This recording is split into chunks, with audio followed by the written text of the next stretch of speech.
this session, we will be covering the media for advertising, which will include the print advertising, television advertising, radio advertising, online advertising, outdoor advertising, and the other media. And the second part, that will be advertising techniques, which will talk about ATL, above the line advertising, below the line advertising, and through the line advertising. So, to begin with, let us discuss the media for advertising.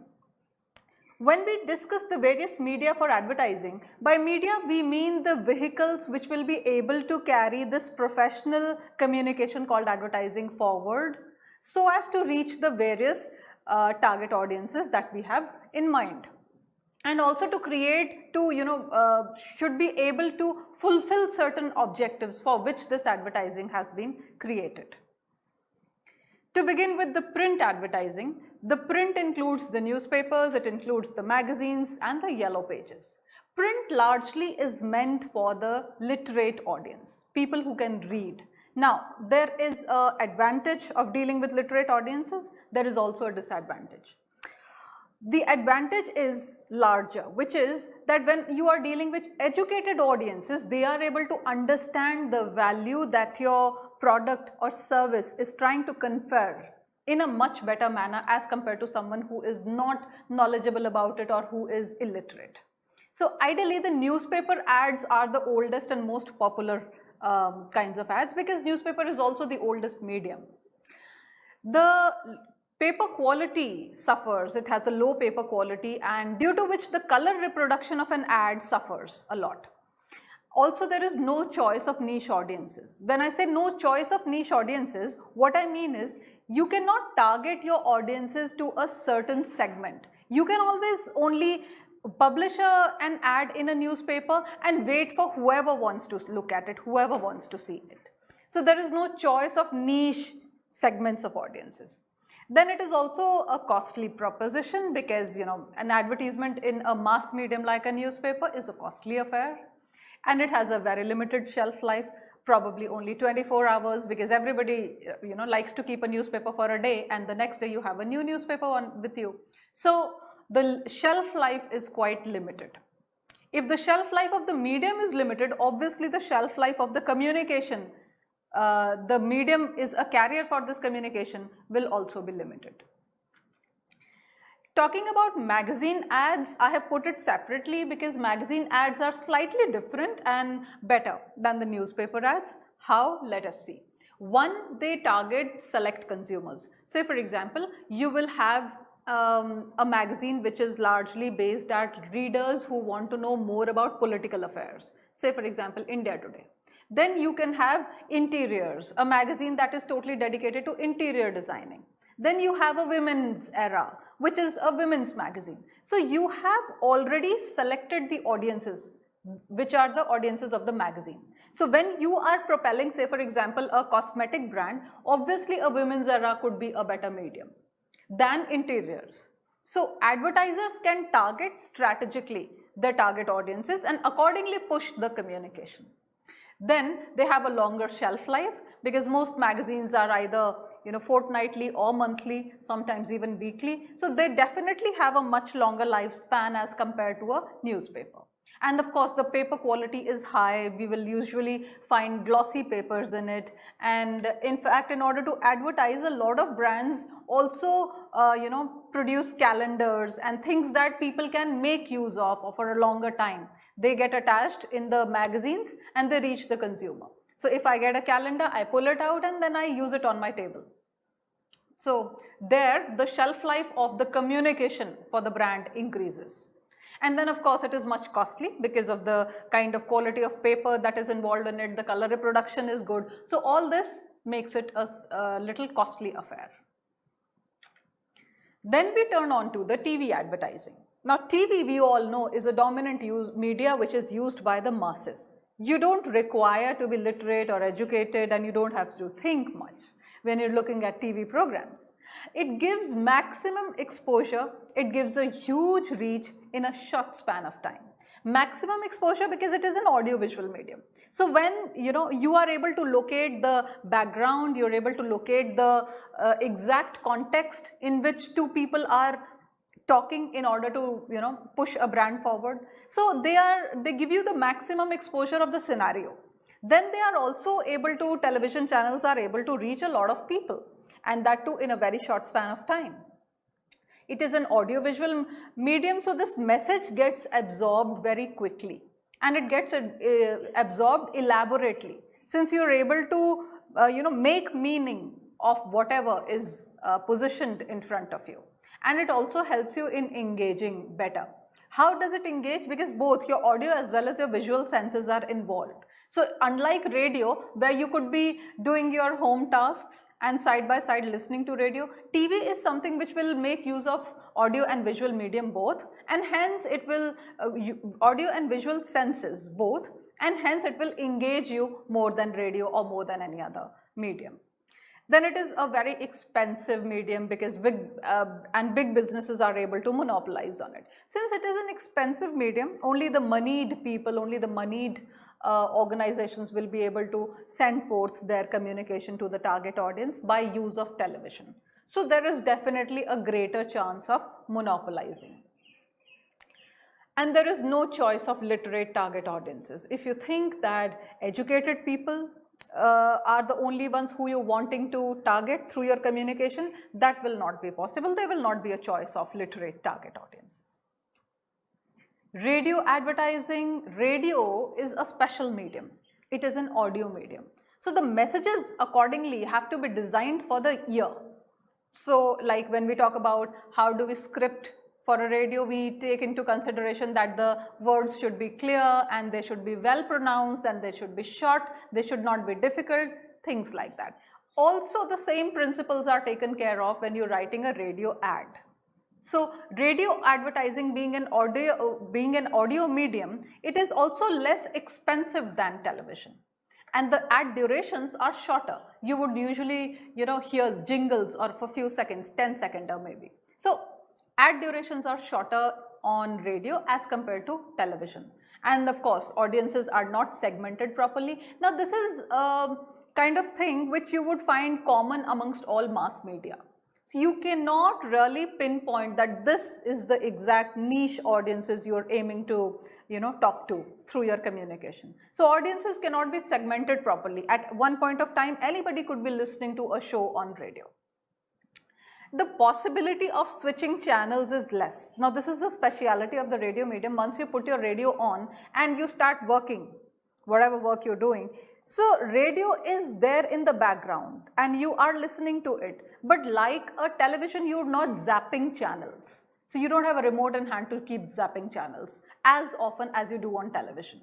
So it is a secondary activity. So the possibility of switching channels is less, which is a benefit to the advertiser. Then let us look at the online advertising and new media.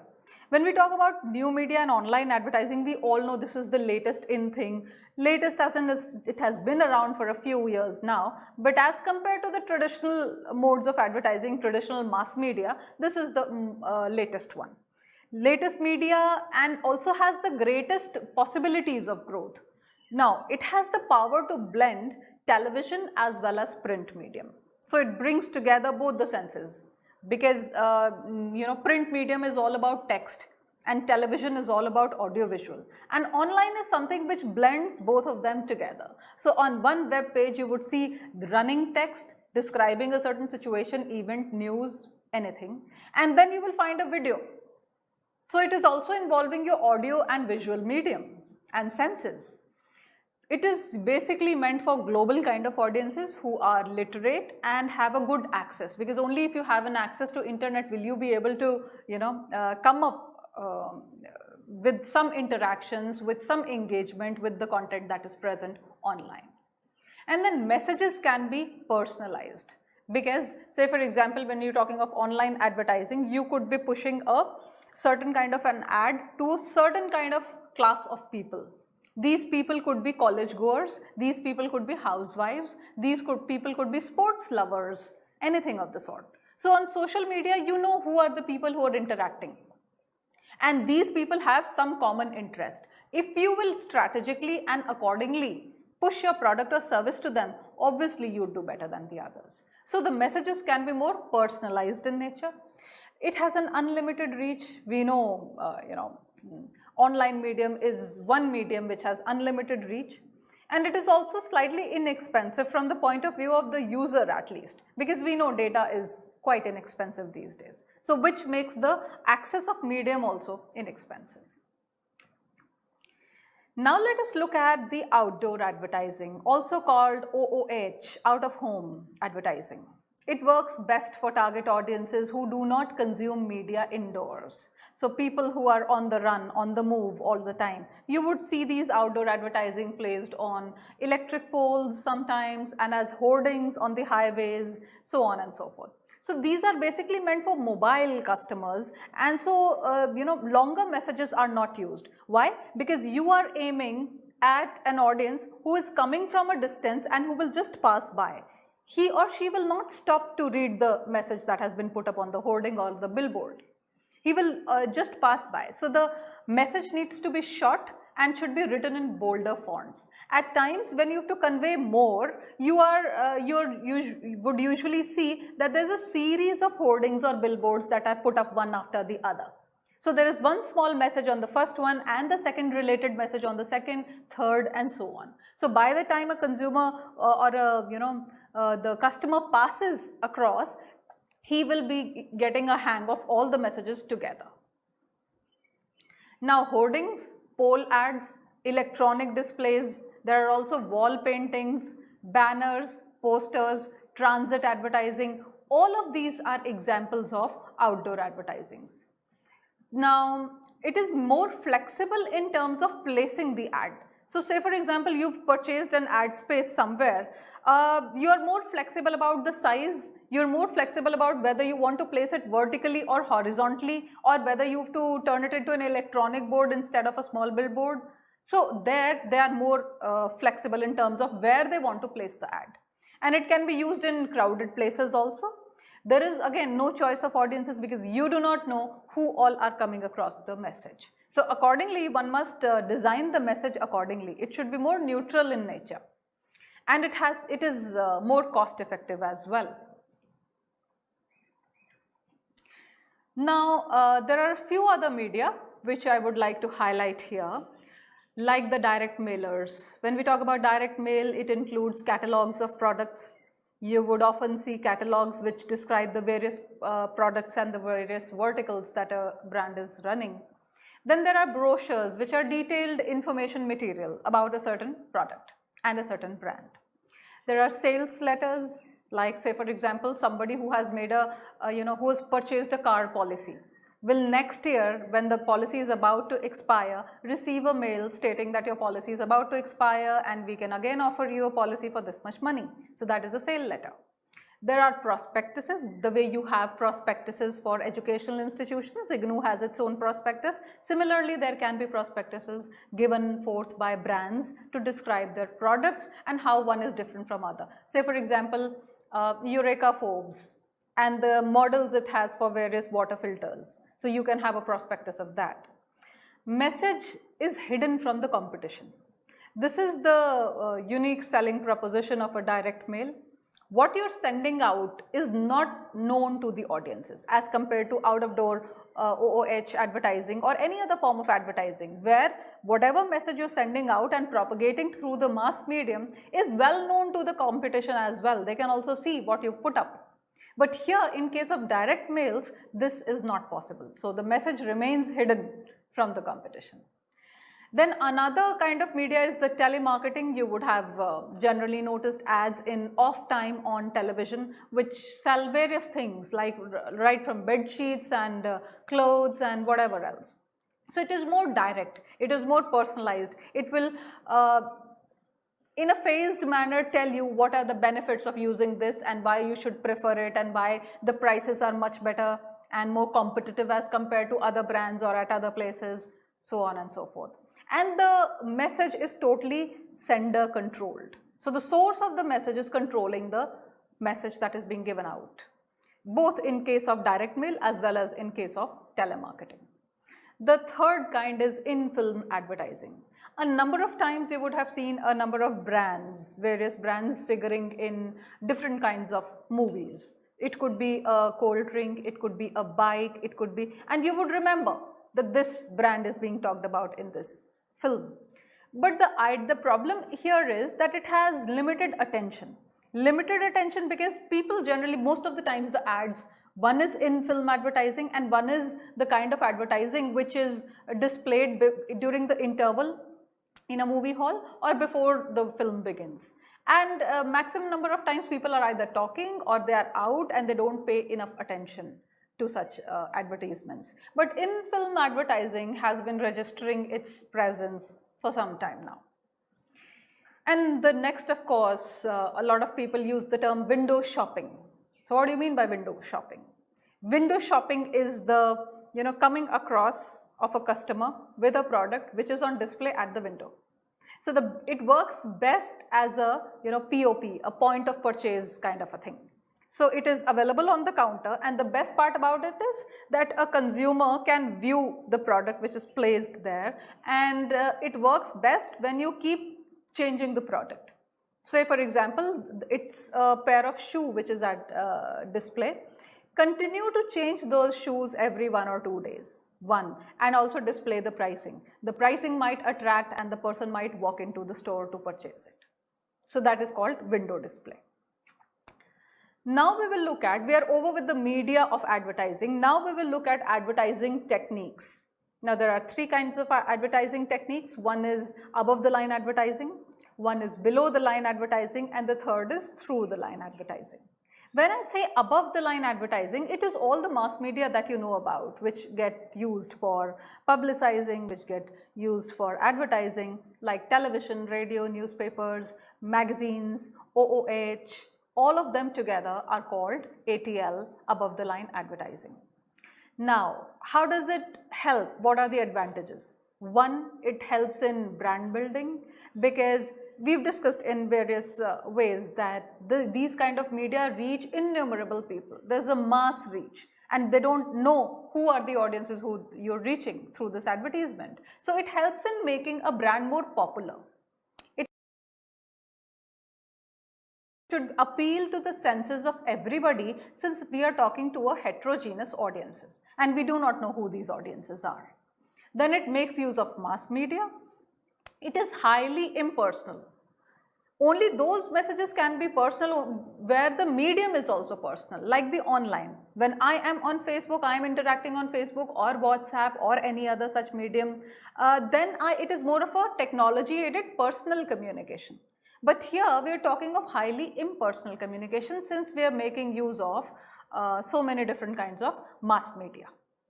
It is more conventional. This is the conventional kind of medium which has existed forever.